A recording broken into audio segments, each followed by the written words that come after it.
Masjid Nabawi menjadi tempat ibadah kepemimpinan dan merupakan bangunan untuk orang-orang Muslim.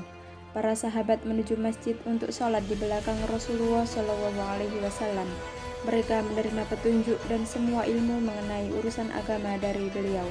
Mereka juga bersungguh-sungguh dalam melaksanakan sholat malam dan melakukan iktikaf selama Ramadan dengan Rasulullah SAW sebagai imamnya yang menetap pada masjid yang besar pada masanya dan berpengaruh, serta mengibarkan bendera. Pada saat itu mendapat perintah untuk sholat berjamaah, maka para sahabat berkumpul di masjid dan Rasulullah SAW memberi ceramah kepada mereka, dan wanita memiliki andil dalam hal itu. Mereka pergi ke masjid dan sholat dalam barisan di belakang pria. Dan orang-orang Yahudi mengira kaum muslimin di Madinah menipunya dengan mengatakan kepada mereka bahwa mereka sedang sholat ke arah kiblat mereka, yaitu Baitul Maqdis. Jika kami tidak benar, kalian muslim tidak akan sholat ke arah kiblat kami.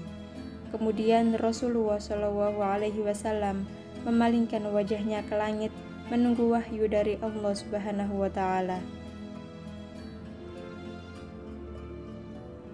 Pada tanggal 15 Rajab tahun 2 Hijriah, wahyu turun dengan ayat-ayat yang mulia, di mana wahyu tersebut berbunyi, "Sungguh kami sering melihat mukamu menengadah ke langit, maka sungguh kami akan memalingkan kamu ke kiblat yang kamu sukai.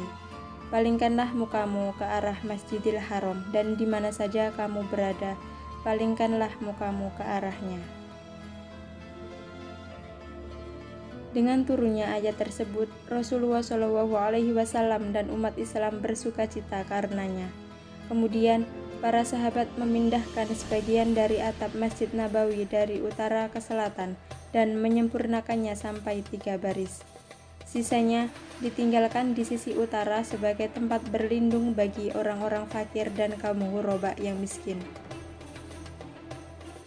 Hal tersebut dinamakan as-sufah. Selanjutnya, para sahabat menutup pintu selatan dan membuka pintu utara. Rasulullah SAW duduk bersama ahli sufah untuk menghibur mereka. Dan mereka adalah sahabat paling banyak dalam meminta petunjuk serta ilmu agama. Dan setelah 5 tahun lamanya, jumlah muslim di kota tersebut menjadi meningkat dan Masjid Nabawi menjadi sempit. Ada tanah kosong di sebelahnya, jadi Rasulullah SAW berharap umat Islam untuk membelinya. Utsman bin Affan radhiyallahu an pergi untuk membelinya.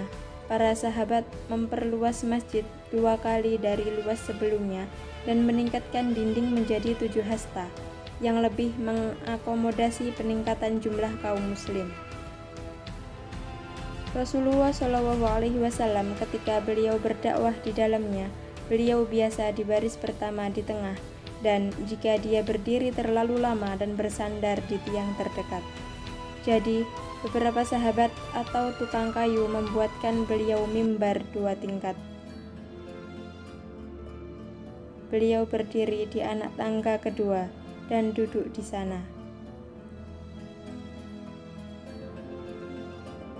Dan telah diriwayatkan bahwa ketika beliau berdiri di atasnya untuk pertama kalinya, para sahabat mendengarkan khutbah Rasulullah dengan suara yang keras.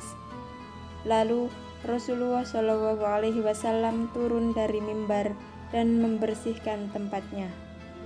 Kemudian beliau mengimami sholat tersebut. Masjid sedang menyala dalam gelap dengan potongan-potongan pohon palem.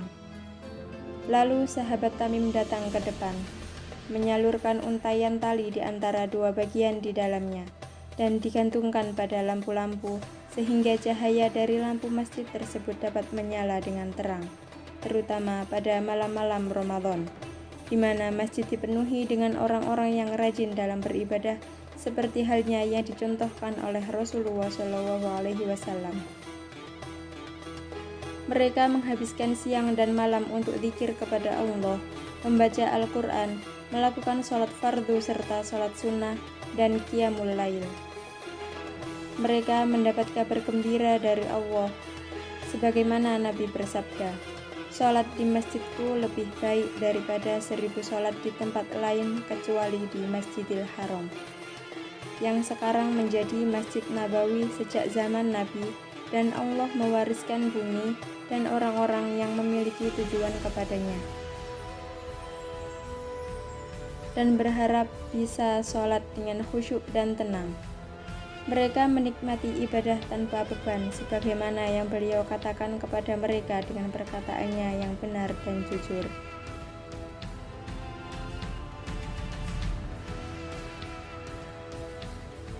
Di mana antara rumahku dan mimbar adalah taman surga yang memiliki kedamaian karena dekat makam mulia Rasulullah SAW.